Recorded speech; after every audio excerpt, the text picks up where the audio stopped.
Pernah kepikiran nggak sih kenapa dalam satu kelas yang sama, murid-muridnya bisa beda banget cara belajarnya? Nah, hari ini kita bakal kupas tuntas soal itu.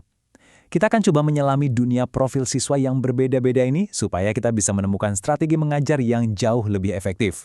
Coba bayangin deh satu kelas, pasti ada kan si paling kreatif, si paling logis, ada juga yang perasa banget, ada juga yang nggak bisa diem, super aktif. Pertanyaannya, gimana caranya kita, entah sebagai guru atau orang tua, bisa benar-benar paham dan merangkul keunikan mereka semua? Nah, disitulah tantangannya. Makanya ada yang namanya profil siswa strategis. Ini tuh bukan sekedar ngasih label ke anak ya. Anggap aja ini sebuah kacamata khusus buat kita. Biar bisa melihat lebih dalam, memahami kenapa dibalik perilaku mereka. Kalau kita udah paham, kita bisa menciptakan pengalaman belajar yang benar-benar nyambung buat setiap anak. Biar lebih kebayang, yuk kita jalan-jalan di sebuah galeri. Di galeri ini, kita akan lihat 4 potret siswa yang sangat menarik. Ada Laksmi, Nina, Adi, dan Mario. Udah siap? Oke, kita mulai dari potret yang pertama. Perhentian pertama kita, Laksmi. Dia ini senimannya kelas. Seorang pemimpi dengan imajinasi yang nggak ada batasnya. Yuk, kita kenalan lebih dekat. Bisa kita lihat di sini, Laksmi ini pusatnya dunia kreativitas. Dia itu melihat dunia lewat seni dan cerita. Suka banget nyanyi, gambar, dan selalu punya cara unik buat nuangin idenya. Buat dia, belajar itu ya harus seru, kayak petualangan. Nah, di balik kreativitas Laksmi ini, ada teori yang keren banget, yaitu teori perkembangan kognitif dari Piaget. Intinya, Piaget bilang kalau anak-anak seperti Laksmi itu secara aktif membangun pemahaman mereka sendiri tentang dunia, biasanya lewat eksplorasi dan imajinasi. Terus, gimana cara kita bantu Laksmi biar makin bersinar? Kuncinya satu, kasih dia ruang. Model Project Based Learning atau PJBL itu cocok banget buat dia.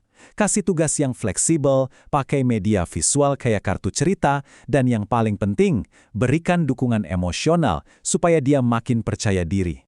Oke, dari dunia imajinasi, sekarang kita pindah ke dunia logika. Selamat datang di dunianya Nina, seorang pemikir yang sangat terstruktur. Wah, beda 180 derajat ya sama Laksmi. Nina ini justru nyaman banget sama yang namanya keteraturan. Dia jago matematika dan sains, dan paling efektif belajar kalau instruksinya jelas, runut, langkah demi langkah. Buat Nina, kejelasan itu adalah kunci.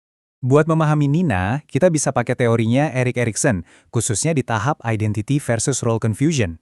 Di usia remaja, anak seperti Nina ini kan lagi proses mencari jati diri ya.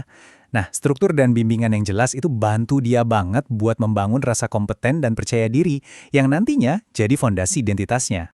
Jadi, strategi buat Nina harus benar-benar presisi. Dia tetap bisa kok pakai PJBL, tapi dengan sentuhan yang beda. Harus ada pendampingan yang lebih terstruktur. Kasih dia contoh yang jelas, sediakan lembar kerja yang runut. Ini ibaratnya kita kasih dia peta, biar dia nggak tersesat menuju kesuksesan. Nah, slide ini merangkum semuanya dengan pas banget. Laksmi butuh kebebasan, sementara Nina butuh panduan. Dua-duanya sama-sama pintar, tapi butuh pendekatan yang sangat sekali berbeda.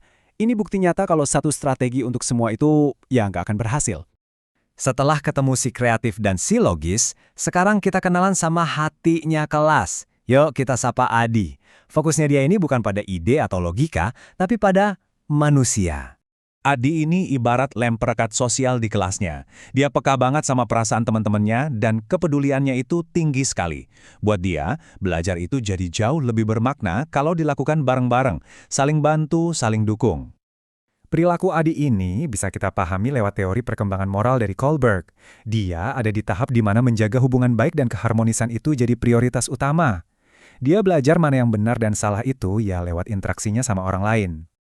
Lantas, gimana kita dukung Andi? Jawabannya simpel, libatkan dia dalam kerja tim. Model cooperative learning itu ibarat habitat alaminya. Coba deh metode kayak numbered heads together, di mana setiap anggota tim punya tanggung jawab. Wah, ini bakal bikin dia makin semangat. Intinya, dia butuh merasa diterima dan dihargai. Dan potret terakhir di galeri kita hari ini, dia adalah Mario, sang juara yang penuh energi dan semangat kompetisi. Yuk kita cari tahu apa yang bikin dia terus bergerak. Mario ini tipikal pembelajar kinestetik. Dia belajar lewat aksi, lewat gerak. Dia aktif dan terampil banget, tapi duduk diam dalam waktu lama itu jadi tantangan terbesarnya. Ingat, Energinya itu bukan untuk diredam, tapi untuk disalurkan.